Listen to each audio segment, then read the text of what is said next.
पंडित जी को अक्सर जगह जगह से इनविटेशंस आते रहते हैं, कभी स्कूल तो कभी किसी ऑफिस से, तो कभी कभी डॉक्टर्स भी उन्हें गीता ज्ञान की सिंपल और रियल लाइफ में एप्लीकेबल एक्सप्लेनेशन के लिए बुलाते रहते हैं।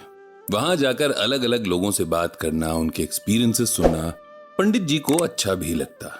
उनकी पूरी कोशिश होती है कि अगर कोई अपनी किसी प्रॉब्लम का सोल्यूशन उनके जरिए गीता में ढूंढ रहा है तो उसे सोल्यूशन मिल जाए और उसकी प्रॉब्लम सॉल्व हो जाए। लेकिन यह सब इतना आसान नहीं है।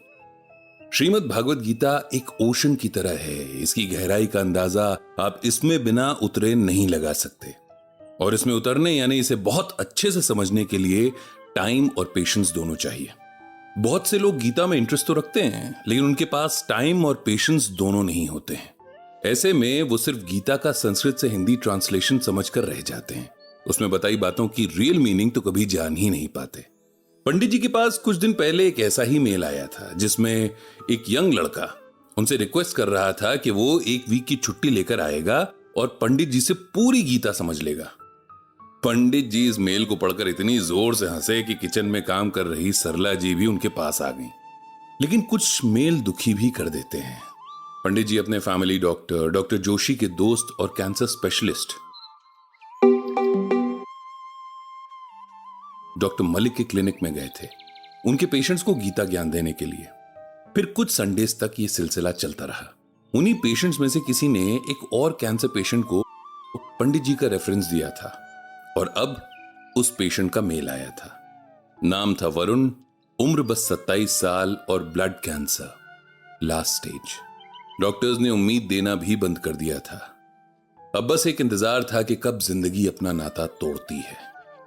जब इस तरह की कोई सिचुएशन आती है तब पंडित जी के लिए भी बहुत मुश्किल हो जाता है किसी को समझाना, वो भी तब जब उसे ये तक न पता हो कि उस नॉलेज को अप्लाई करने का टाइम उसके पास है भी या नहीं। वरुण ने पंडित जी के साथ अपनी एक विश शेयर की थी। वो चाहता था कि कुछ दिन पंडित जी उसे लगातार गीता का ज्ञान दें, ताकि उसके सारे डर, सारे डाउट्स खत्म हो जाएं और वो अपना आखिरी समय शांति से काट सके। एक 27 साल का बच्चा जिसे अपना फ्यूचर प्लान करना था, अपने ड्रीम्स को चेज करना था, अपनी मृत्यु से पहले के समय को प्लान कर रहा था। इस बात ने पंडित जी को भी दुखी कर दिया था। वरुण ने अपनी कहानी भी पंडित जी को लिख भेजी थी।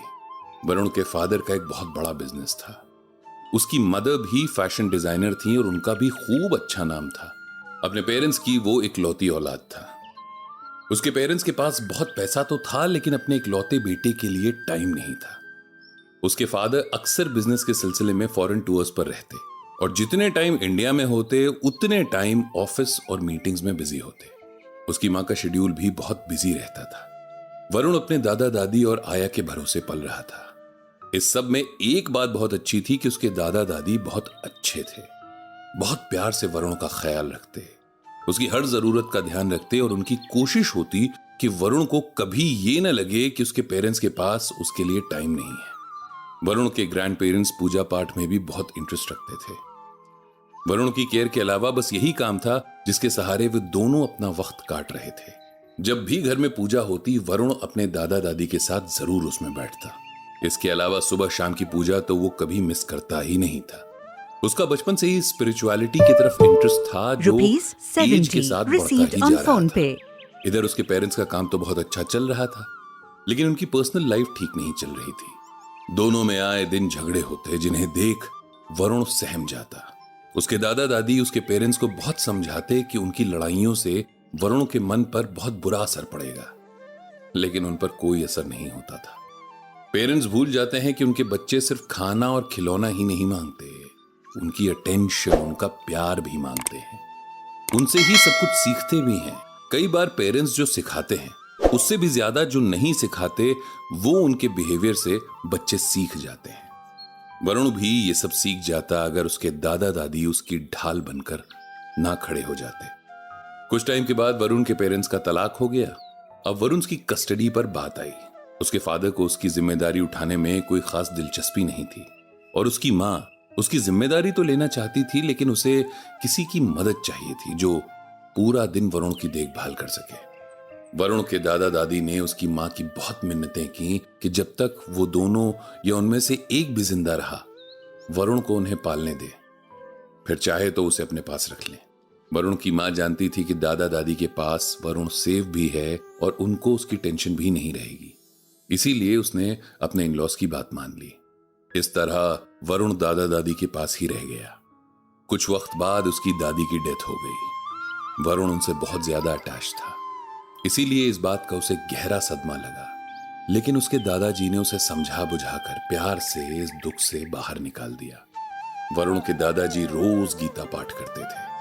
वरुण अपना होमवर्क कर रहा होता और फ्री होकर दादाजी के साथ बैठ जाता। दादाजी उसे भी स्टोरीज के थ्रू गीता में क्या कहा गया है ये सुनाते। इस तरह बचपन से ही उसके मन में गीता ज्ञान को समझने की इच्छा पैदा हो गई थी। वरुण अब बड़ा हो रहा था। इस दौरान उसके पेरेंट्स वीक में एक बार उससे मिलने आ जाते। जब भी आते उनके पास वरुण के लिए ढेर सारे गिफ्ट्स होते जिन्हें वरुण खोलता तक नहीं था। जब वो 12 साल का था तब उसके दादाजी की भी डेथ हो गई। दादाजी की डेथ के बाद वरुण ने खुद ही अपने पेरेंट्स से कहा कि उसे उन दोनों में से किसी के भी साथ ना रहकर बोर्डिंग स्कूल जाना है। उसके पेरेंट्स खुशी से मान भी गए। बोर्डिंग जाते हुए वरुण अपने साथ जो चंद चीजें लाया था उसमें श्रीमद् भागवत गीता भी एक थी। हालांकि उसे खुद से कुछ खास समझ नहीं आता था, पर सोने से पहले एक बार वो गीता को पलटता जरूर था। ऐसा करके उसे बहुत सुकून मिलता था। स्कूल पूरा हुआ तो वो हायर स्टडीज के लिए अब्रॉड चला गया। स्टडीज कंप्लीट करके वहीं जॉब भी करने लगा था। लाइफ में सब ठीक था, दोस्त थे, करियर था, लेकिन फिर इस बीमारी का पता चला और सब खत्म सा हो गया। वो वापस इंडिया आ गया। उसके पेरेंट्स को इस बारे में कुछ भी पता नहीं है और वो उन्हें बताना भी नहीं चाहता। वो नहीं चाहता कि उसके पेरेंट्स अब उसके लिए टाइम निकालें या उसकी फिक्र होने का दिखावा करें। वो नहीं चाहता कि कोई उस पर दया करे, उसके साथ किसी भी तरह का स्पेशल ट्रीटमेंट हो। वो अपनी डिग्निटी के साथ इस दुनिया से जाना चाहता है और चाहता है कि जो गीता ज्ञान उसके दादाजी पढ़ा करते थे, जिसकी बदौलत उनके चेहरे पर हमेशा एक मुस्कान, एक शांति बनी रहती थी, उसका छोटा सा हिस्सा भी उसे मिल जाए तो उसकी आखिरी विश भी पूरी हो जाएगी। उसने अपने कैंसर सपोर्ट ग्रुप में ये इच्छा जाहिर की तो किसी ने पंडित जी के ब्लॉग और उनके बारे में बताया। इसीलिए वो ये मेल उन्हें भेज रहा है। पंडित जी को वरुण की सेल्फ रिस्पेक्ट और सिचुएशंस को लेकर पॉजिटिव एटीट्यूड पसंद आया। उन्होंने जवाब लिखा, प्रिय वरुण, बहुत सारा प्यार। मुझे खुशी है कि आपको गीता ज्ञान में इतना गहरा इंटरेस्ट है। मैं ये तो नहीं कहूंगा कि मुझे सब कुछ आता है, लेकिन जितना भी मैंने खुद और लोगों से सीखा है उसे आपको बताने की पूरी कोशिश करूंगा।